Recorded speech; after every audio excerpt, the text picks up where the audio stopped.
Broadcasting live from the Business RadioX studios, it's time for Women in Motion. Brought to you by WBEC West. Join forces, succeed together. Now, here's your host. Lee Cantor here, another episode of Women in Motion, and as always, this one is brought to you by our good friends at WBEC West. Without them, we couldn't be sharing these important stories. Today on Women in Motion, we'll be talking about women in business who are putting food on our tables. This is about the food and beverage industries. I'm so excited to be introducing our guest today. We have Rhonda Busnardo with Caesars. We have Jennifer Reynolds with Sauce Goddess Gourmet and Sashee Chandran with My Tea Drop. Welcome. Thanks. Thank you. Thanks for having us. Well, let's kick things off with Rhonda. Let's start out generally. Is working in the food industry, is that a fun career? Was that a good choice? Yeah, I mean, food is fun, right? Everyone loves it. So I would say, yes, it's fun. It's very challenging at times, especially in today's world, but I definitely enjoy it. Now, was that always your objective to be in the food industry, or did you kind of accidentally get involved with Caesars? No, I actually started in insurance and investigations, a very different and less exciting world. But I always worked on the retail side of food and, waitress, worked as a bartender when I was younger, going to school, and then later ended up, with a career change, and most of my life worked in the food sector. I moved on to food and beverage manufacturing and distribution and was there until my current role in the gaming and entertainment industry. Now, Jennifer, what's your backstory? Well, my backstory is I have a degree in printing management, and I used to operate printing presses and sell people ink and solvents and digital imaging equipment, and I love to cook. And I used to throw these lunches for my customers. They would buy a plate setter or something, and on training day, I would come in and I would, bring pizza. Well, pizza turned into, hey, let me bring a grill and I'll cook some chicken. And then it turned into, I'm enjoying this part of it much more than the other side of it. So I made the transition and just jumped in with both feet into an industry I knew nothing about. And Sashee, your backstory?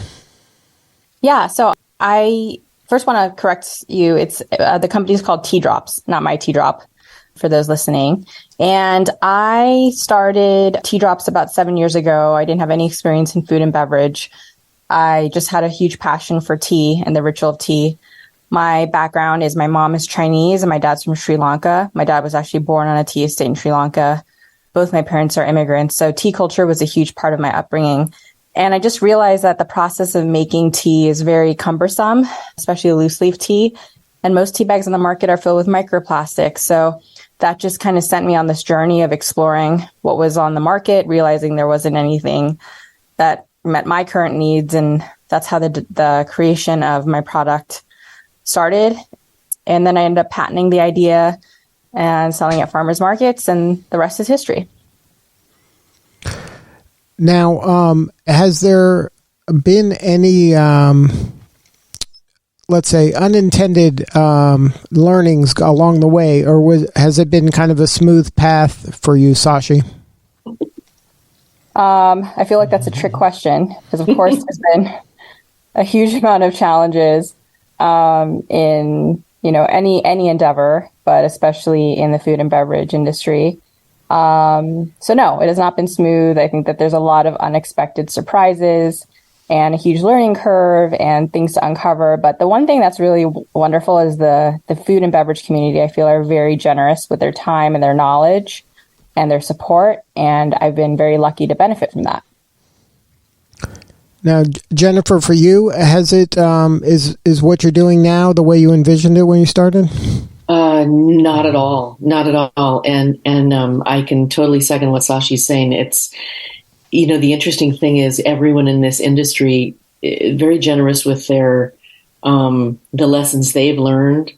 And I try to do the same thing with, young up and coming companies. I'm like, okay, listen, this is the way to do it. You don't want to do it this way because that's the way I did it and it was wrong. So you kind of want to help others with the, mistakes so they don't make the same mistakes, because it's a complicated industry when you get in there. It's one thing to have a good recipe, and it's a completely different operation to take that, turn it into a product, get it labeled to go on the shelf, and then get customers to want it and get retailers to want it. And, all of that. It's so complicated. There's plenty of opportunities for success and failure, both. Now, Rhonda, your lens on the industry obviously is a lot different. Is there any advice you could share with them from your perspective of how you see companies like theirs be successful working with companies like yours? Really, I think the hard part, and the hard part for Jennifer and probably Sashee, is there are so many other products and items out there, like Jennifer just mentioned. The only thing that I could say is just really get out there, go to food shows, find out what shows are popular and that we're showing up to.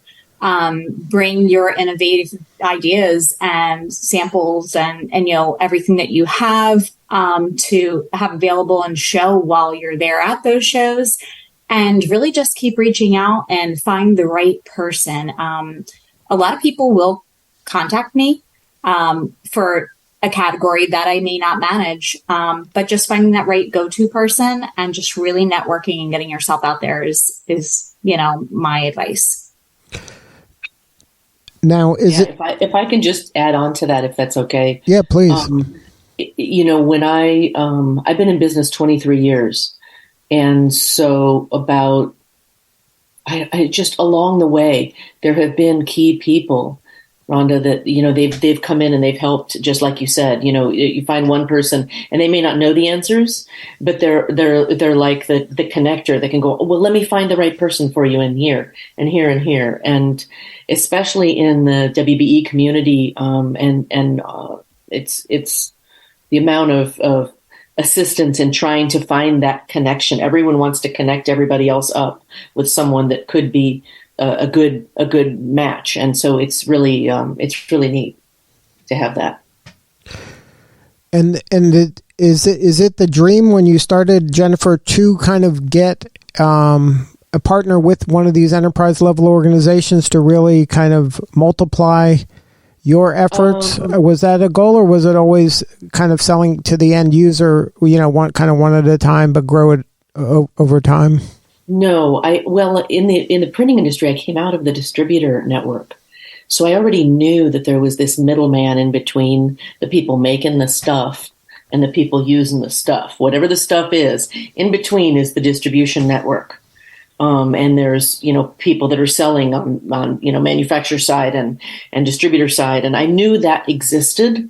And that's a network that some people that get into the business, if they haven't been exposed to the distributor side of any business, they wouldn't know that necessarily exists. But I already knew that existed. So for me, I knew I had to have some big companies that would help give me the volume to have it make sense for everything else I was doing. I knew I needed that. And we're continuing to grow every year. So it's really neat. I mean, we've had our little hiccups here and there.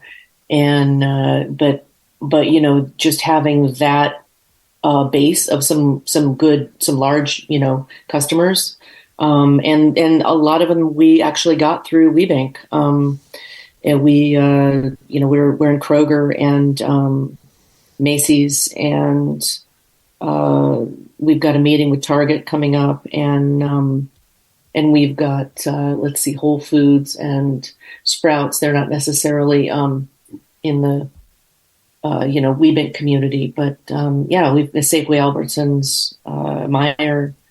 So we've got some big base customers that have helped us along the way for sure. And Sashee, is your customer that distributor level or the enterprise level, or is it the end user consumer?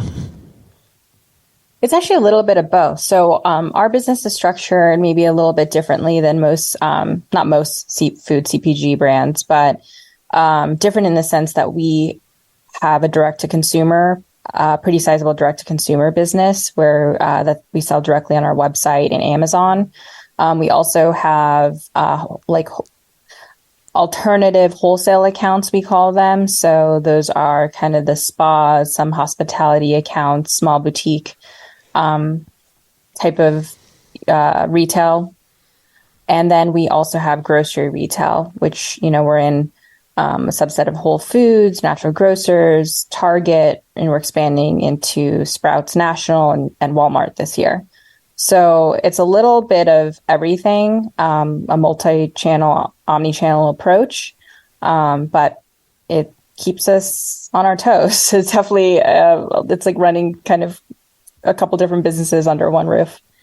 So when you say a couple different businesses, it's because each of those customers you kind of market to differently and you communicate differently. Is that right? Yeah, I think what I've learned over the years is that, the way that you obviously direct to consumer, digital marketing, and content creation for web is very different. Right? It's a very different skill set than selling into grocery retail and knowing all the players. When you get into grocery retail, you have a distributor, you have maybe a broker, then you have the end retailer, and then you have to engage in different types of promotional opportunities, whether it's, directly with that retailer or outside of that, to drive traffic and velocity at the store. So it's just a kind of a completely different business makeup, each channel, and I could say the same for how Amazon operates or how these small boutique retail operates. So that's what I mean. Now, did you always start as kind of multi-channel, or did you kind of grow into each channel individually when an opportunity presented itself? Well, when you're first starting out, I didn't have a ton of capital starting out, so I kind of just had to really focus my efforts of where the lowest hanging fruit was. And for us, that was getting into boutique retail. So going, I would literally walk to small retail shops and pitch my product. And the great thing about them is, first of all, you're talking directly to, a consumer or someone who really understands kind of buyer interests.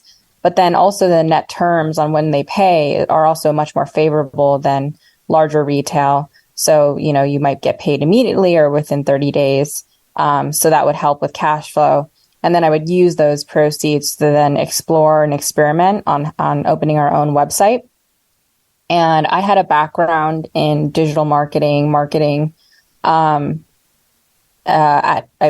prior life was working at eBay in Silicon Valley. So I worked in, some social media, digital marketing team. So I kind of understood the foundation of how e-commerce worked. And that definitely helped, right, to start creating a presence online. And then basically online became a huge focus of ours for the next several years until we felt we were ready for retail. Jennifer, did you follow a similar path? Mm-hmm. Yeah. It's surprisingly similar. But yeah, I was going into, neighborhood places in San Diego. I walked into a, gourmet cookware store and said, "Hey, what do you think?" I did that before I actually had a real product. And the owner calls me back and says, "Can you have actual product for me by January 20th? And I'm like, "Sure." And I'm thinking to myself, I have no idea, but yeah, sure. Say yes, figure out the details later, that kind of thing. And yeah, that just started it. And then one person, I go into one meat market and sell my product, and they say, you should really talk to so-and-so over there. She really likes new products. And I get my product in there and she says, "Have you been over to talk to so-and-so?" And they're all telling me who else to talk to in the little town of San Diego in the gourmet grocery end of things, whether they sold it in the gift area. Most of them sold it in the grocery area, but, I had the cookware store sold it. And obviously, they're just cookware and gourmet foods. So they weren't really a grocery. but yeah, that's it. That's how it started. And then, you get one, a little bit larger retail and then another one. And then all of a sudden, you could do distribution, but then you have to get that big fish that the distributor wants to be able to say, yeah, we'll buy some of your product, but you have to bring them the big fish. And so that's kind of how that went for us. And then, yeah, we just progressed, and we were starting to sell online maybe, 15 years ago or something like that. And we do have a presence online and on Amazon, but it doesn't come close to matching what we sell wholesale, which that's actually one of my goals for this year, is to flip that the other way around. So it's about half and half, because there's just much more control and much more margin in the direct sales. And we can offer a good value and get some direct feedback as well to what's going on with our products. What do customers like? What do they want to see more of from us when it comes to innovating? So that's valuable. Now, Rhonda, is there kind of some do's and don'ts that you see when there's an emerging brand entering a marketplace that's maybe gotten on your radar or somebody on your team's radar? Is there something, some of the things that people should be doing and not doing in order to give their brand the best chance at Caesars?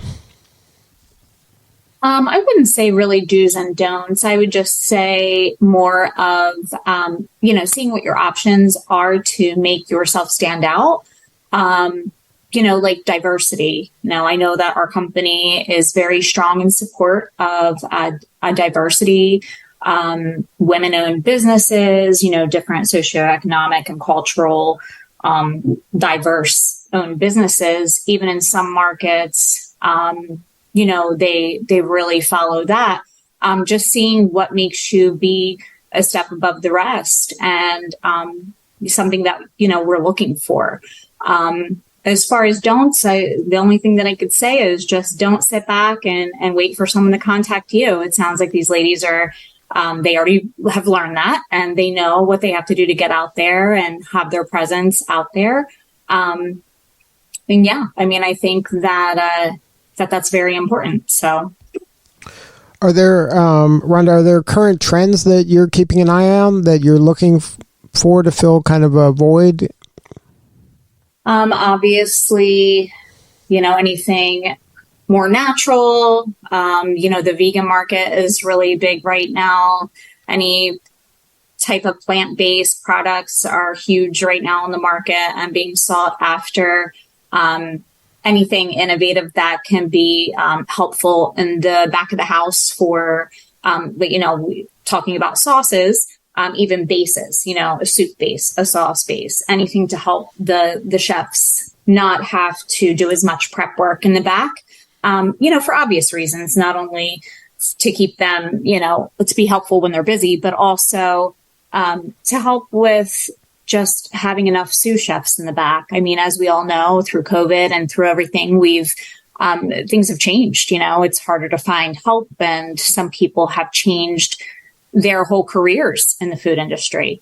We're running into executive chefs that have been doing that for 25 years, changing their whole careers and moving into a different sector. So, anything to help make that process go faster for the chefs in the back of the house is what we're looking at a lot right now. So, Jennifer, go ahead. Were you going to say something? The food industry is so complicated and there's so many moving parts. Can you share a little bit, maybe, to educate our listeners who are maybe considering getting into it? Because a lot of folks, with the advent of this kind of whole food network culture where everybody sees chefs now and sees cooking, and it's a hobby that gravitated or has grown exponentially among home cooks and home chefs, and everybody has recipes and different products that they're enjoying themselves.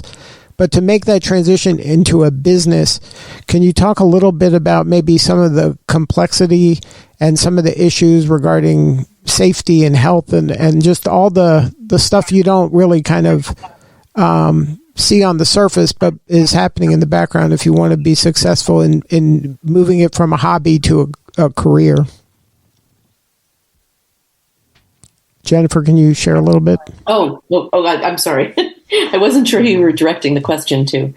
Well, for us, I chose from the very beginning to use co-packers. So we use contract packagers to do all of our manufacturing.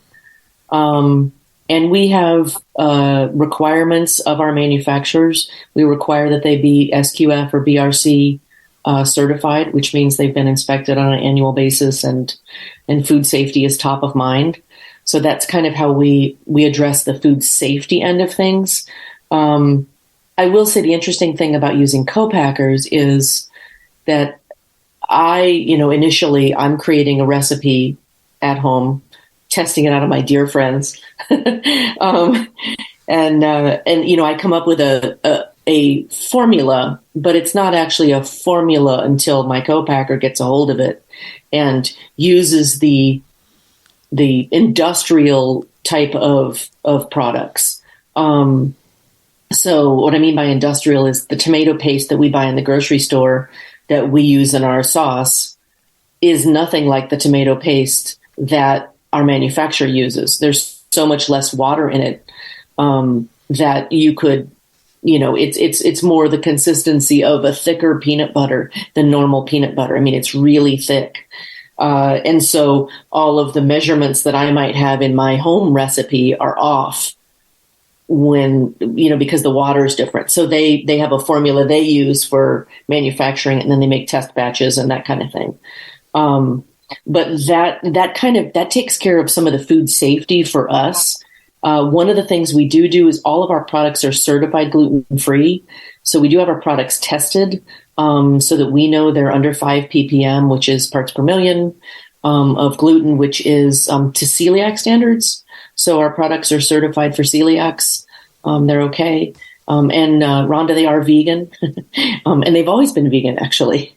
23 years ago, I made a vegan barbecue sauce. Actually, I had a vegan steak sauce for a while, and that was pretty funny. And people were like, vegan steak sauce? Really? So, but I don't know if that answered all of your question, Lee, or. Yeah. Sashee, what's your take on that?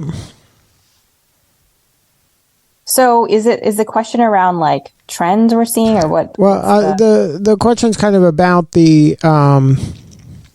All right, let's start with trends from tea drops. What trends are you seeing in the tea industry? Well, we've seen a huge shift in kind of the modern day tea drinker, if you will. Traditionally, if you go to your grocery store and look at your tea aisle, it's filled with very legacy tea brands, I would say, single flavor profiles like a black tea or a Earl Grey or, some kind of herbal blend. But I think that the tea consumer today is very multifaceted. They're looking for drinks that very much mimic the cafe style experience when they go into their local coffee shop. And so that's why you see the kind of growth of different types of lattes, like a matcha latte, and even bubble tea drinks like boba and milk teas. And I think that's more in alignment with what we're seeing with the modern day tea drinker. And so what we try to do is create these cafe style experience kits for retail so that you can make, a cafe quality chai latte, matcha latte, even a ube latte, which is new to market, and, in the kind of comfort of your own home at a great price point. And we were the first to bring a shelf-stable bubble tea, boba tea kit to Target. And so we're really trying to bring these more innovative tea experiences that this kind of modern day tea drinker is looking for in the aisle, and just reinvigorate it a bit. So those are kind of the main trends we're seeing, very much influenced by kind of coffee shop culture, and some of the big trends from Asia, in the huge growth of bubble tea, boba tea. Now, the second part of that was about the entrepreneur out there that maybe is the home chef or the home baker, that it has some recipes or kind of has this itch to see if this could be a thing.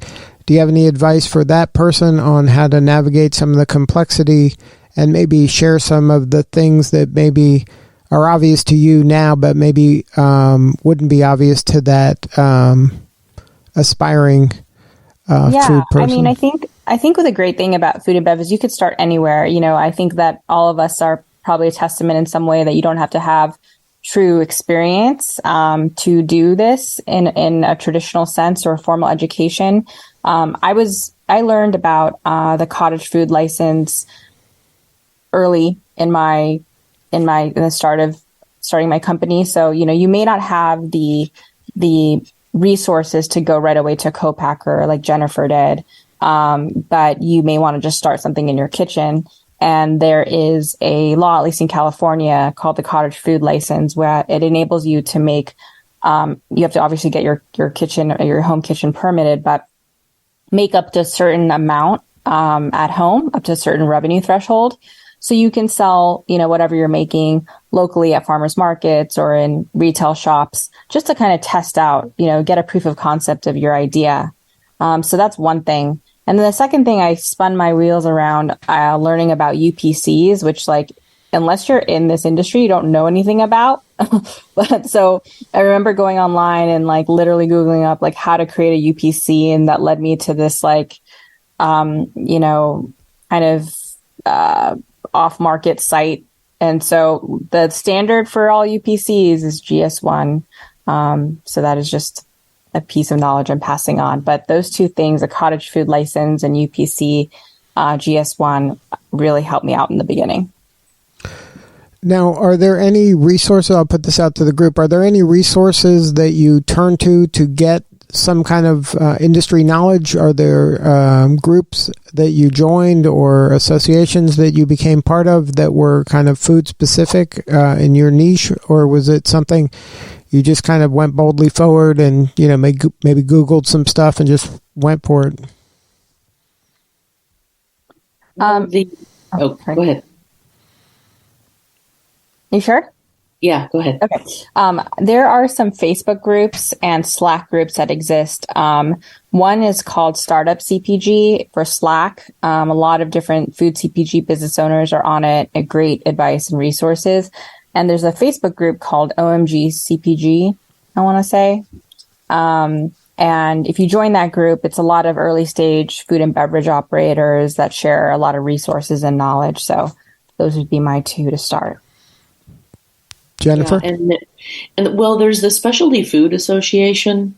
Oh, right. And they've got a lot of publications you can get as a member. And membership actually isn't that expensive. It's like $300 a year. And so even if you're just starting out and you want to see what the business is about, getting membership in Specialty Food Association gets you access to the Fancy Food Show, which is in Vegas now. And you can go there and see all of the different companies that exist and see how they show. And there's a lot of classes that they have there, like, Food Business 101, I think, is one of the classes they've had for probably 20 years. And it just kind of goes through the licenses you need and all of that kind of stuff. The other thing is, I know you can do searches online for things, but the nutritional panels, you have to find someone that can do those for you.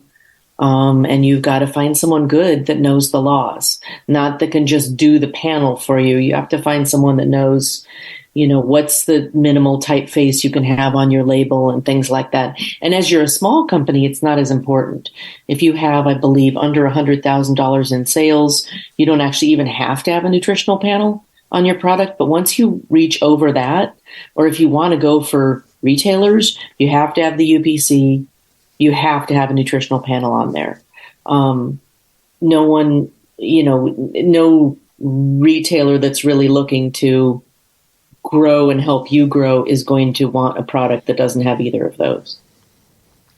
Now, Rhonda, what events or associations are you part of? Well, I know that there's also, of course, LinkedIn is always a good reference. The Food and Beverage Association of America is on there. And just being a member of that, you can just see what they're posting and different things that are coming up in events. A big one that I am involved with is Market Vision. They have 2 shows a year, one in the fall, one in the spring. They have just a very different group of people from the restaurant side to, like me, the gaming industry, so many different sides of the industry, from, personal little restaurants to fast food industries to group purchasing organizations, pretty much every different side of this business. So they're a really good one that I attend.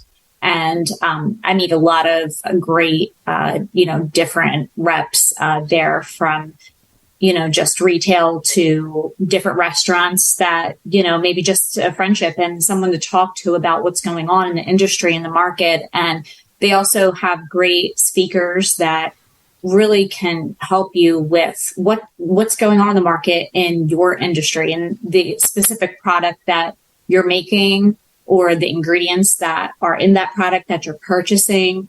It's a lot of great information and great people to be involved with, not just the sale of it, but the whole part of it and the business side as well.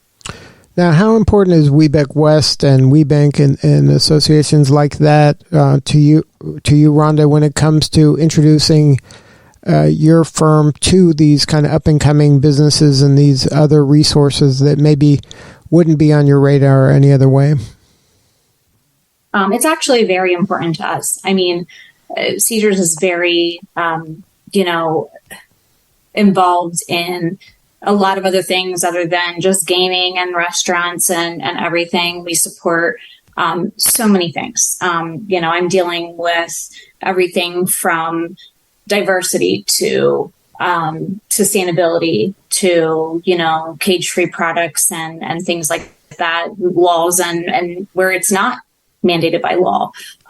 So there's a lot of different things that are very important to us that might not be on the radar for some other companies. And is it sometimes that they say, okay, this is an initiative that's important to us, go find some vendors that, can do this, and then this is where something like a WeBank West or WeBank is helpful, and you can find a pile of them in one place pretty easily? Yes, absolutely. We have a whole department that does that and manages that, and it reports back to us it reports back to our category managers and directors on the food side and other sides as well. So having that information all together is really helpful for us as an industry. Now, Sashee, how important is kind of a membership in a group like a WeBank West in terms of helping you get into some of these larger firms? Has that been useful and helpful for you?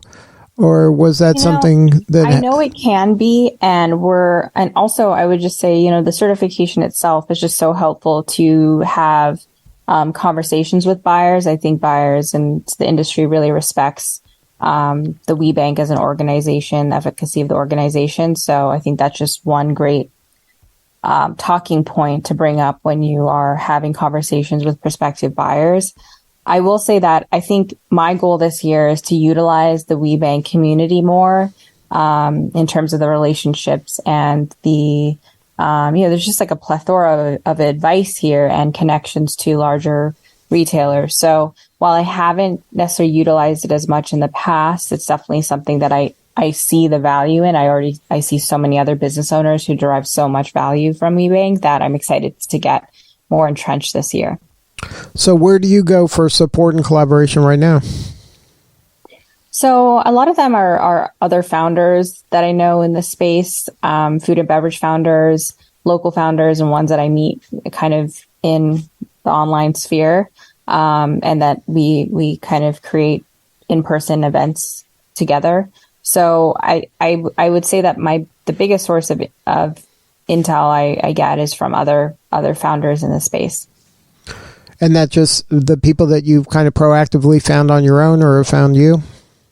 No, they're part of some of the groups I mentioned earlier, like Startup CPG or that Facebook group. There's also industry events as Jennifer mentioned like specialty food organization. There's also a big one called Natural Products Expo that happens in that community. So by going to more trade shows and just being exposed to more founders, you end up meeting a lot of great people. But that's good advice for someone. You can't kind of passively attend these events and join these organizations. You have to kind of proactively go in there with the intention to find kind of like-minded people to work with and partner with and to share with, right? Exactly. No, that's exactly right. Now, Jennifer, where do you go for support and collaboration? I too go to, founders that I know in the space. I have a business group that I'm in that I also, talk to, but they don't know anything about the food business. So it does me no good when I need, well, not no good, but it has limits. When I have industry specific questions and things like that. But I have a network of people that I've met through years of doing in-person shows, consumer shows. I've done a lot of gluten-free expos throughout the country. And some of those founders I've kept in touch with. I do a lot of hot sauce shows, actually, or several of them. Hot sauce barbecue shows. I've done barbecue competitions, and we keep in touch, whether it's through Facebook or because we see each other every year in New Mexico at the Fiery Food and Barbecue Show. That type of thing. We keep in touch, and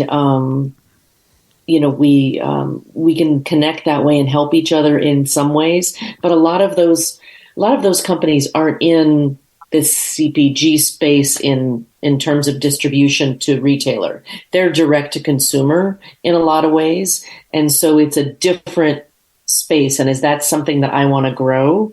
It's been nice to be able to talk to them about, well, how are you doing this? And how are you handling a particular issue that you've got and that kind of thing.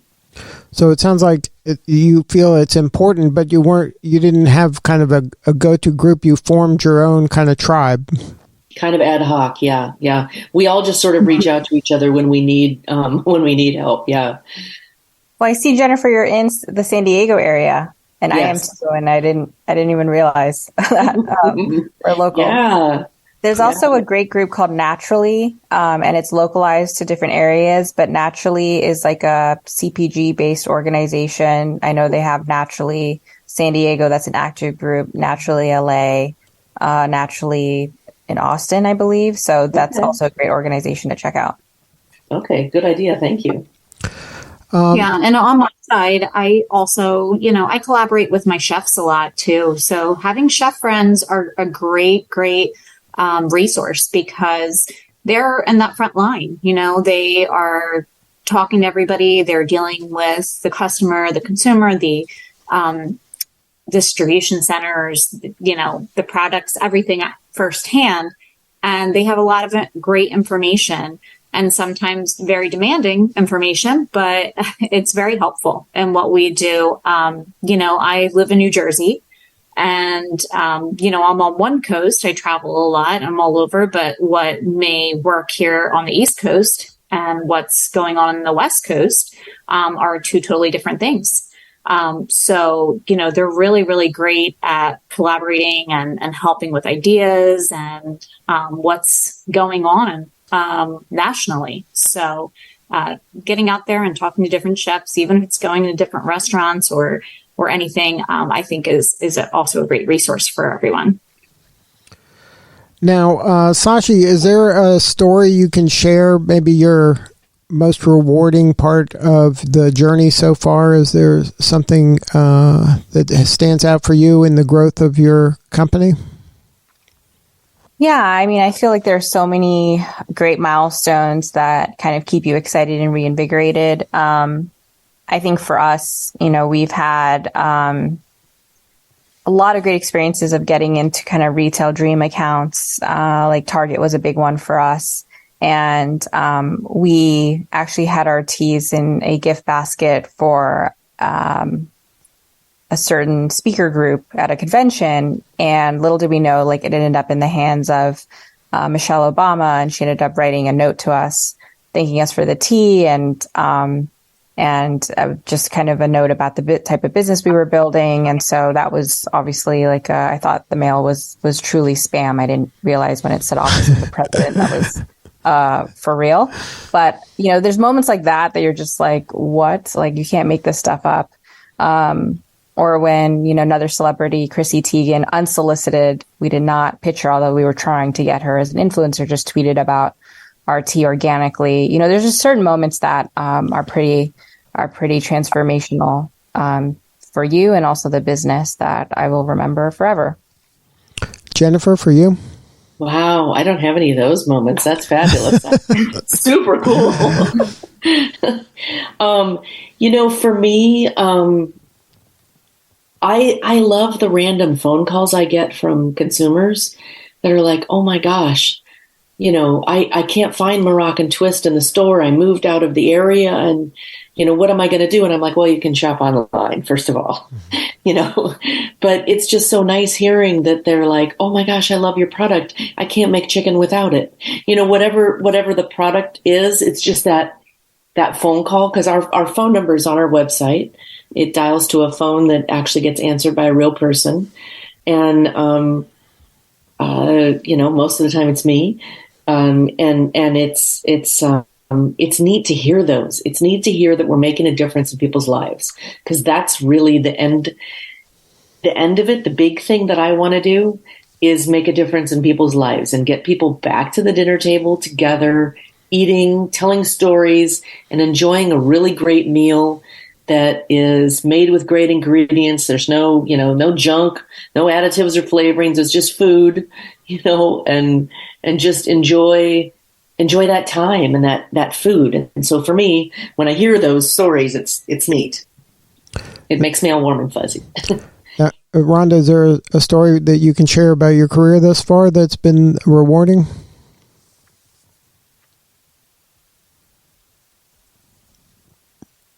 Rhonda?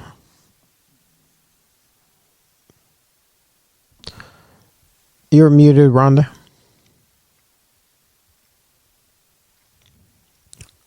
Rhonda, is there a story you can share about your career thus far that got you high-fiving your team and you can share with us? Well, it sounds like something's wrong with Rhonda's audio. But before we wrap, I'd like to go around the room to get maybe kind of the elevator pitch for each of your firms. I want to make sure that we get that on the show. Sashee, could you share a little bit about Tea Drops in a nutshell? Tell us about the products that you serve and offer, and where people can get it and get a hold of you if there's a website or social media. Yeah.